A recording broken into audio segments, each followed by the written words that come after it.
on a top, for example. And by top, he means an item of clothing. Yes. Or did you? Hang on.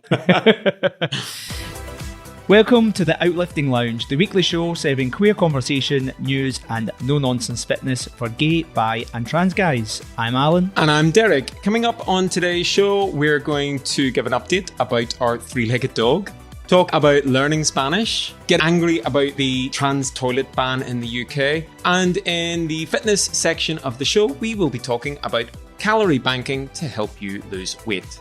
Let's start the show. Welcome back to the show.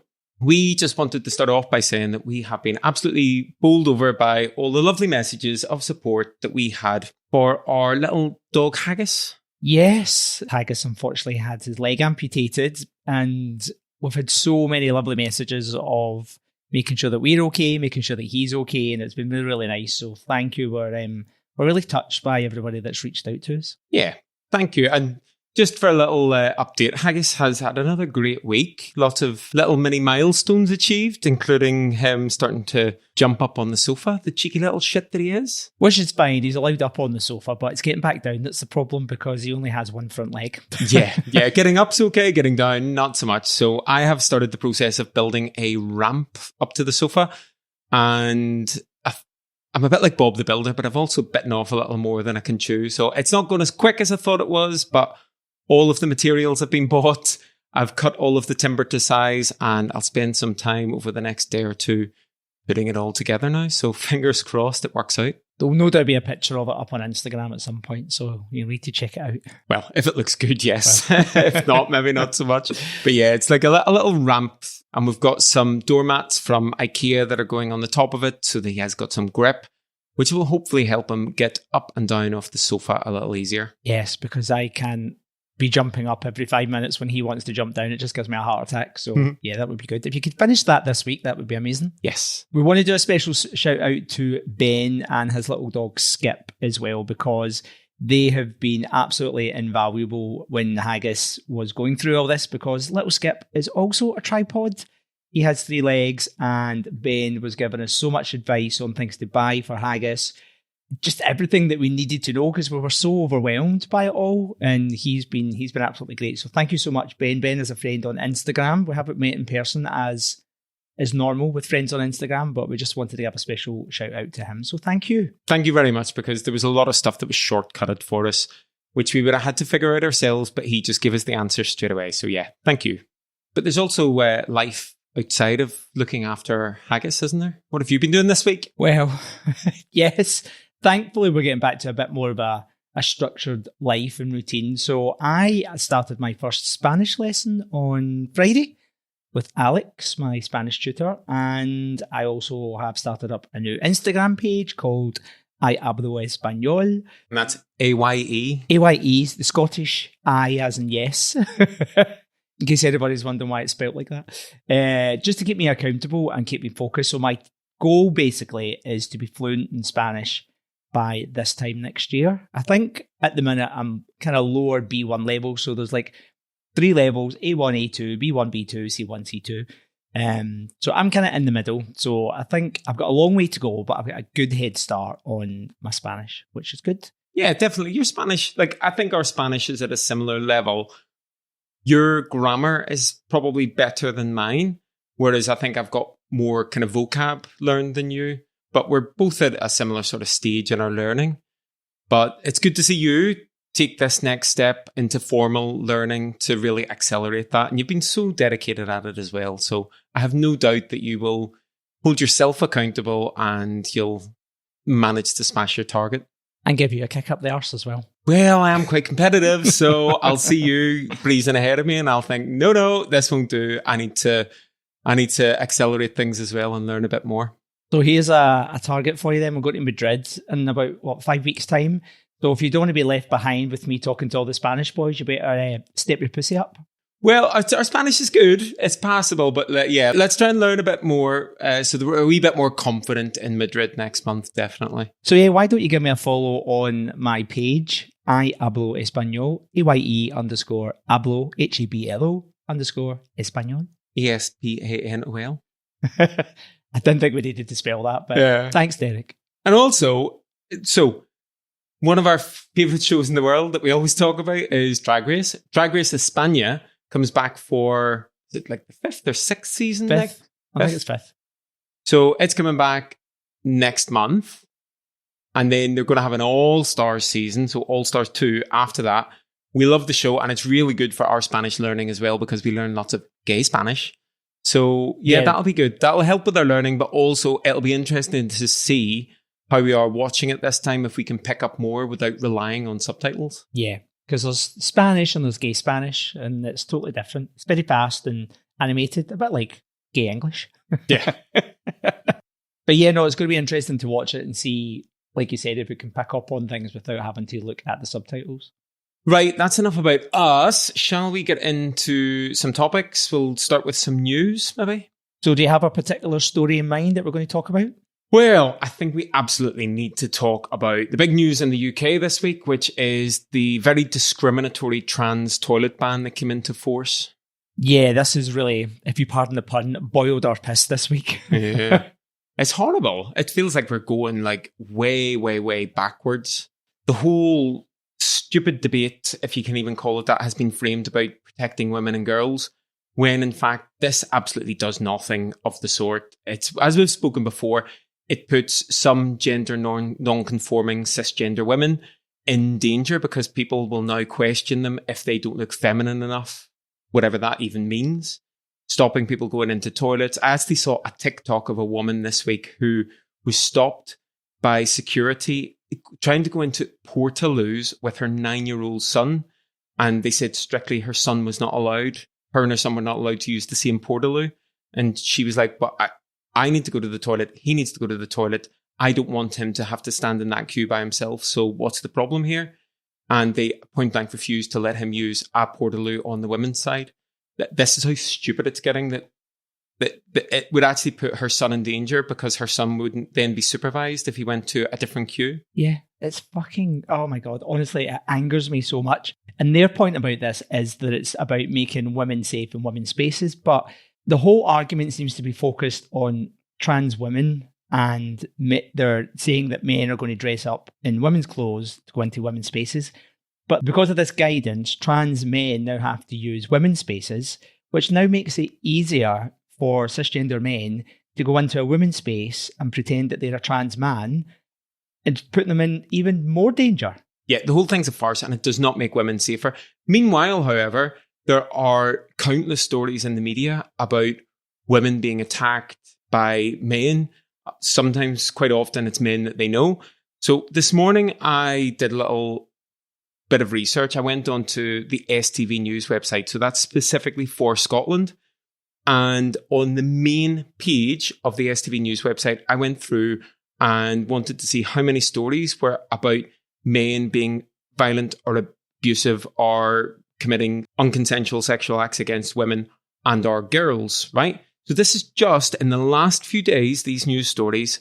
And this is what's on the main page. So this isn't even an exhaustive list of everything that's happened across Scotland.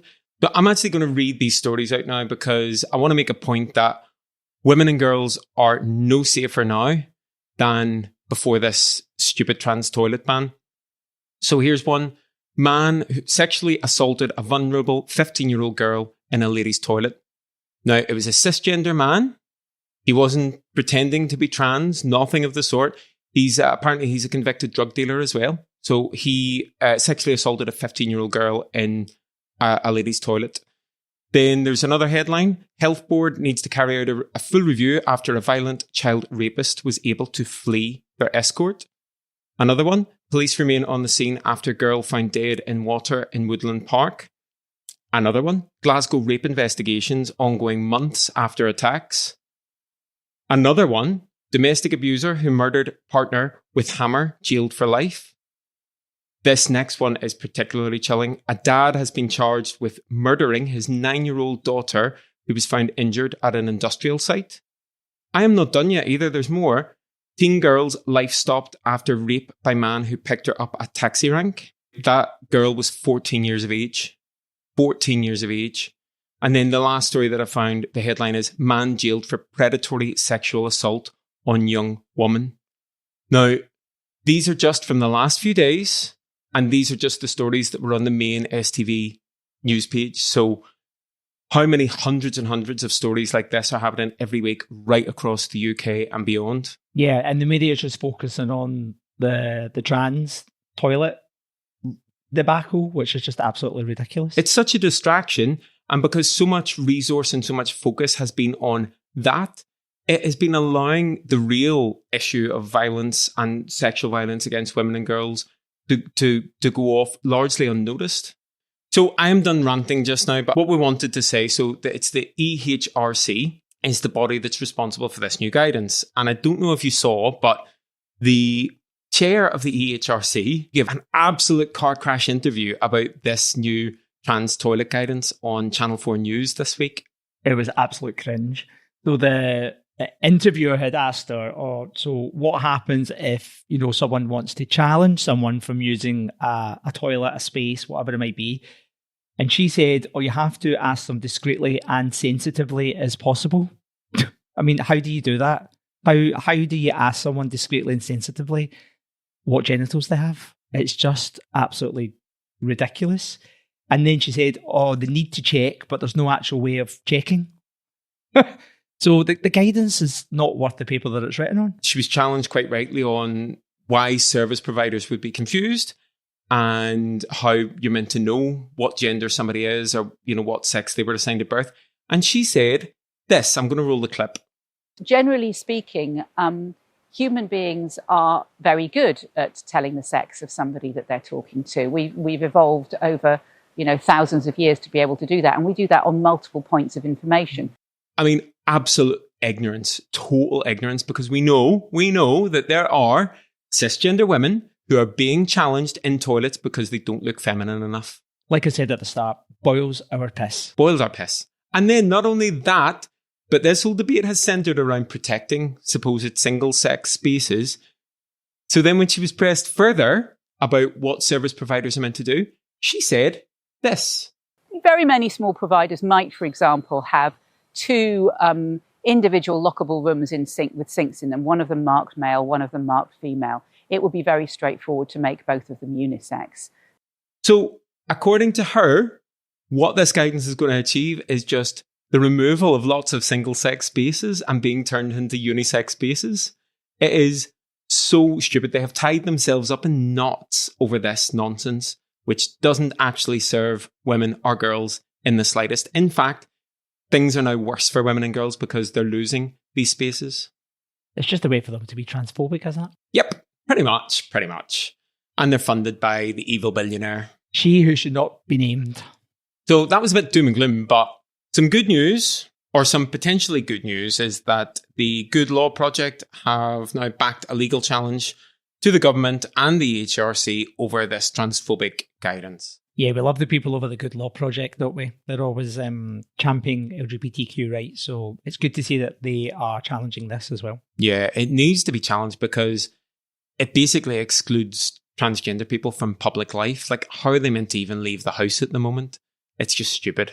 And do you know what the problem is with this transphobic view? It does not represent what most of the UK actually think about LGBTQ people. And there's a great story here from Mull and Iona Pride, where more than 70 businesses, organisations and community groups across Mull and Iona have issued a rare joint statement because, unfortunately, they had some hate comments when they were organising their Pride there. And a joyful Pride event in Tobermory was overshadowed by a small number of highly offensive and extremist comments, including images of swastikas. Yeah, it's absolutely disgusting that we're still dealing with this. And I would actually say that it's got worse. Things were good for a long time and things have really gone backwards. And there's so much more hate out there directed at us.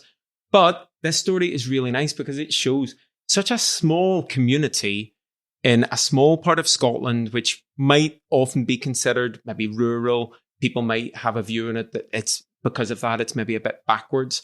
Where it's not, it's actually quite open and progressive. And we're seeing lots of local businesses and organizations really stand up to this kind of hate that's being directed at the LGBTQ community at the minute. With all the doom and gloom, we need to absolutely latch on to the good. and spread that news of the good stuff that's happening where we can. And the thing is, like, these are islands just off the west coast of Scotland, you know, they're tiny little communities, but for 70 businesses to come together to support our community is just absolutely amazing. It kind of is a little bit reminiscent of the miners back in the 80s when the Welsh miners, you know, from the film Pride that supported the LGBTQ community, you know. So yeah, it's lovely to see. So this makes me very proud to be Scottish that they are supporting our community. And speaking of Pride, the title of their declaration is An Island to be Proud of. And do you know what? They've absolutely done themselves proud. They've done us proud. So thank you very much for everybody who has shown that support. You're amazing. So let's wrap up the news. As ever with the podcast, we have a regular fitness section. So we'll keep this brief, but this is something that we saw on our favorite subreddit community, which is beginner fitness. There is always lots of good advice and support in that group when people ask questions. And this one just so happens to be one of Alan's favorite topics ever. Yes, it is. And it's funny because a client actually messaged me on Thursday to ask something very similar to this. So this is in r/beginner fitness. Does calorie banking for the weekend actually work? Here's my short answer. Yes, it does. So what they went on to say is, if my goal is to eat 2,000 calories per day to lose weight, 14,000 calories per week, could I instead eat 1,500 calories a day from Monday to Friday and bank those extra calories for the weekend? Since I'm usually very disciplined during the week, sticking to 1,500 calories isn't difficult. That would leave me with 6,500 calories for Saturday and Sunday, which is 3,250 calories each day. As long as my total weekly intake is still 14,000 calories, would I lose the same amount of weight? It almost sounds too good to be true. Is calorie banking really that simple, or is there something I'm missing? So essentially, short answer, yes. And that's what lots of people in the comments are saying. This is specifically for somebody who is trying to lose weight, to lose some body fat. Now, that could be for multiple different reasons. But yeah, if you've ever find yourself in the position where you think you want to lose a little body fat, calorie counting is absolutely the gold standard. That's the way to do it. Yeah, think of your calories as a budget. So if I told you you had £2,000 to spend a day and you decide to go out and splurge £1,500 on a top, for example. And by top, he means an item of clothing. Yes. Or did you? Hang on. So yeah, it's all about just budgeting your calories over the week. Now, in this example that they've used, they're saying that they would then have 3,250 calories on a Saturday and a Sunday, which they do. But the important thing is you still need to track your calories because you're just like, woohoo, I've got all these calories. Let's go for it. But that's you then in the danger zone to then be above your 14,000 total for the week. So although you're going to bank them, it's still super, super important to make sure you're tracking on those days. One other thing I would say as well is if you're going to eat more calories on the weekend than what you normally do during the week, do not weigh yourself on a Monday morning because you're going to think, oh, fuck it button. I've put on weight. You have put on weight, but it's just because you're storing more energy because you've eaten more on the Saturday and the Sunday. And that's normally when that cycle of restriction comes in, or you just fuck it and you're like, oh, well, what's the point? It's just because you're holding on to more energy. Yeah, and you could also be holding on to water as well, because if you've been going out and you've been eating food in restaurants, there's probably going to be more salt or a higher salt content. So that means that your body will retain a bit more water as well because there's more sodium in your body, little things like that. So as we say with all of these things, it's all to be taken over a long period. The other thing I would say is that, yeah, don't fall into the trap either of thinking that you've written yourself a free check. Like you say, you still have to calorie count at the weekend. Sometimes that can be difficult, especially if there is alcohol involved. Sometimes there will be some guesstimation, but maybe try to plan in advance where you can. Try to estimate things as best you can. But yeah, you haven't written yourself an absolute free check for the weekend. It doesn't work that way. So don't come to us screaming and shouting that you've listened to our advice and you haven't lost weight because, yeah, chances are you're not following the advice. Yeah. If your calorie target, for example, in this is 14,000 and then you're eating 17,000 over the week because you went fucking mental at the weekend, then yeah, that'll be why. So just stick to your calories on average over the week and you will be absolutely fine. Okay, there we go. Short and sweet advice for anybody who is trying to lose some weight. Now, if you feel though that you could benefit from a little extra help to just get your nutrition working for you, why don't you think about joining Outlifting? So that is the service that Alan and I run. It is specifically for gay, bi and trans guys who want to reach their fitness and nutrition goals, all while building unstoppable confidence. We do that through online personal training, nutrition guidance and resources, and accountability coaching. If that sounds like the kind of thing that you might benefit from, we offer free, no pressure, no obligation discovery video calls.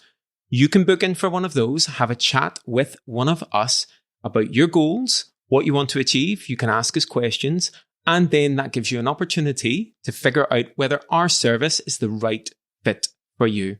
So to book in for one of those, click the link in the show notes, select your chosen date and time in the calendar, and then we look forward to meeting you, answering your questions, and hopefully working with you to achieve your goals.